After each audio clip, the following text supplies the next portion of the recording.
Let's talk about the economy. It's been a rough quarter for the tech sector. And the service sector. Actually, it's been a not-so-nice quarter all around. And while plenty of the big guys in business did enjoy pandemic-related surges, they're now facing a course correction because of rising inflation, economic concerns, war, and shifting consumer behaviors. Look, we're not trying to be the bearers of bad news here. We just think it's better to face these things rather than to ignore them. And it's not just us talking about this, by the way. In a recent article for TechCrunch, one of the major Silicon Valley venture capitalist firms, known as Y Combinator, advised its portfolio founders to, quote, plan for the worst, as startups across the globe scrambled to navigate a sharp reversal after a 13-year bull run. You've also got Sequoia, another one of the big boy VC investors, that laid out the case for a long and drawn-out recession and instructed founders to, quote, do the cut exercise immediately if they haven't already done so, by looking at ways to conserve cash through eliminations, scaling back projects, R&D, marketing, and all the other fun stuff that makes this world go round. Now, here's the reality of the situation. We don't know how bad things are going to get, or how long a recession will last if one already hasn't begun. Couple that with what a lot of folks are calling the Great Resignation, and it becomes increasingly clear that most of us are in a pivotal moment for the world. The silver lining here, though, is that we just happen to know a thing or two about this kind of situation. If you don't know us already, hi, we're SupportNinja, a business process outsourcing company with years of experience through some very interesting times. We not only want to help our clients and partners, but also wouldn't mind if we could all just avoid a global recession. Unfortunately, though, it looks like the writing's on the wall. So if your company's feeling the effects of this looming economic downturn, here are a few things you can do to weather the storm. If you haven't already done this, start by taking a close look at your burn rate. See it? Know it? Understand it? Great. Now develop a plan to reduce it. According to Investopedia, burn rate is a significant key factor in determining your company's sustainability, especially if you're a startup in a high-growth industry. The rate you spend your initial capital may need to be drastically reduced, considering capital may be more difficult to acquire as investors pursue ventures that pose less risk during a recession. This just might mean that you got to cut back on discretionary expenses, slow down hiring initiatives, and reduce or eliminate marketing spend. This is because at the end of the day, businesses need to be realistic about their financial situation and the uncertain economic landscape that lies ahead. The last thing any of us want is for our company to have a dreaded "the emperor has no clothes" moment. So, to reflect the current reality of the marketplace, you need to update your financial projections and fundraising plans. To better understand your current financial situation, you first need to analyze your profit and loss or cash flow statements to further assess your financial standings and make plans to move forward. This will demonstrate that you're not only proactive, but also capable of adapting your business strategy to successfully guide your organization through a downturn. Of course, as US News put it, planning for potential future disruptions to the economy is a vital part of your financial planning. Keep in mind, it's just as important to remain calm and strategic in your decision-making here. This ain't the time to make rash decisions. No, rather it's time to seek out sound advice from experts that you trust, like us. By keeping a level head and following a plan, your business just might come out on the other side of this thing stronger than ever. But hang on, we've got a little bit more to talk about. No matter what your product is, the key to success is understanding your customers' needs, especially if you're in the business-to-business field. If you're selling to businesses, now is the time to focus on cost savings and efficiency.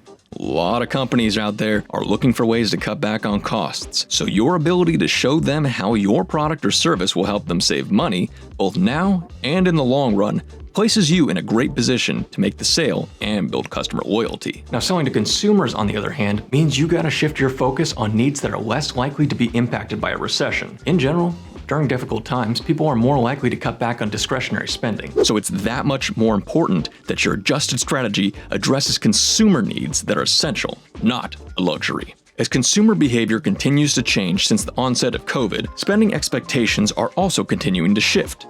Going back to that US News article, there are 4 customer strategy areas deemed to create lasting impact and value. These are customer engagement, growth drivers, the physical and digital divide, and finally, and arguably most importantly, the customer experience. As scary as this all seems with the threat of a recession, In every single crisis, there are opportunities for learning and for growth. Rethinking your market strategy and making the necessary accommodations to prioritize the needs and interests of your customer base will ensure that you're ahead of the curve, rather than falling behind. But hang on, let's go even further here.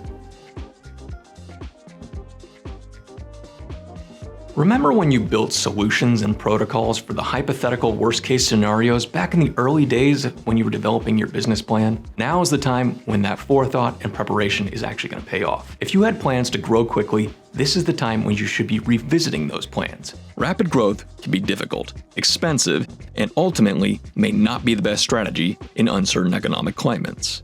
Rather than focusing on growth, focus on strengthening your business instead. And by that, we mean consider the following. Prioritize your current customers. Are you providing quality customer service? Well, the companies who do are more likely not only to retain existing customers, they also have a higher likelihood of growing their customer base. Consider implementing incentive programs, adapt your services to meet the customer's current needs, or diversifying your business to prevent significant loss from customer turnover. Number 2. Assess your unique selling proposition. Does your unique selling proposition make you stand out from the competitors? If not, take time to evaluate your marketing strategies.